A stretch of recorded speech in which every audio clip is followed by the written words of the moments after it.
quite the start you were hoping for? No, I thought we did very well in our bowling innings, but that was 159 is not even par, I reckon, on this ground. So we're very poor with the bat, especially in that first 6 overs. You were here last year as well. So what is your take on Hong Kong cricket? Well, I think it's good that tournaments like this happen. It gives a great opportunity for young Hong Kong players to play with some of the pros around the world and learn. So from a developmental perspective, I think it's really good. Coming to Sri Lankan cricket, Angelo Matthews being reinstated as the captain and Tisara Pereira very short stint. What is your take on what is your view?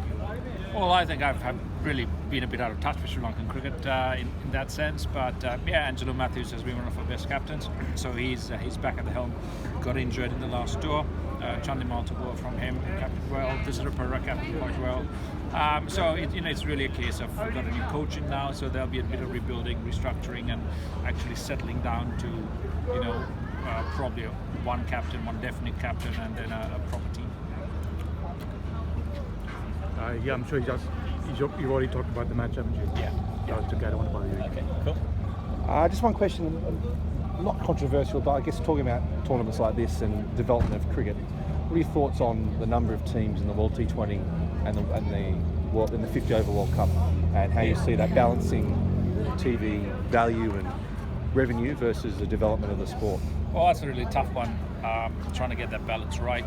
It's nice to be able to attract more teams and have more teams participate, but at the same time, if it's a benchmark tournament, you can't dilute the quality of it. So you need to ensure that the newer teams that are admitted into the fold have enough cricket beforehand to be able to be well prepared to play against the best sides, to see how they go, and then it'll be easier to make that decision as to who the best teams are and how the qualification process goes. I think the West Indies have to qualify, is it? They've got to play qualifiers, so even for the better teams around, there's no guarantee that you qualify automatically. So I think they'll be looking at that system. Afghanistan's done really, really well in the recent past, and they'll be a very interesting team to watch because they have some fantastic players in Rashid Khan, Mohammad Nabi, and a few others who can really test international sides out. So there seems to be newer sides who are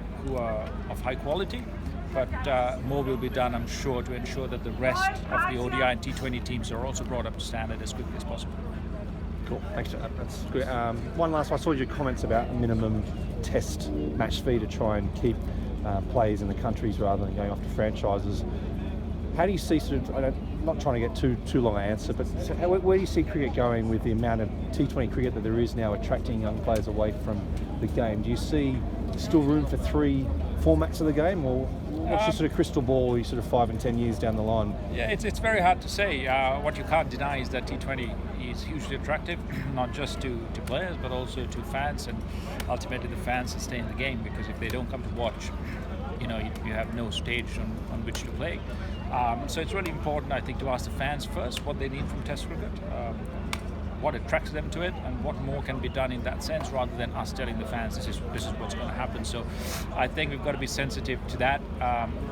T20 cricket has also attracted a lot of girls and women to come and watch, and that's really important as well. If you talk about intergenerational support, where young girls, if they choose to be later on, get married, become mothers, and they'll have a huge influence on their children in the sense of what sports they pick up or what sports they're kind of introduced to. So the positives of T20 cricket at this moment largely outweigh the negatives that might come out of it. But at the same time, with Test cricket, like I said, we've been trying to answer the question ourselves from a cricketing perspective. I think it's time to go to the fans and the viewers, because if the most important thing for cricket or anything is to stay relevant to the time it's played in. So it's an ongoing quest. So do you see 50 over cricket potentially being squeezed out in the future to maintain that ultra test 5-day cricket and then T20? Or how do you see that going? I'm not really sure. I wish I could give you a definitive answer, but I think it's important that formats are treated with respect.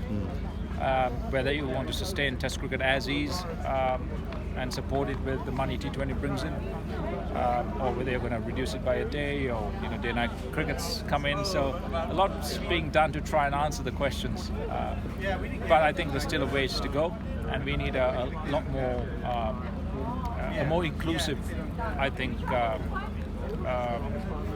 structure where all the stakeholders, especially the fans, also get a huge input into it to keep cricket relevant.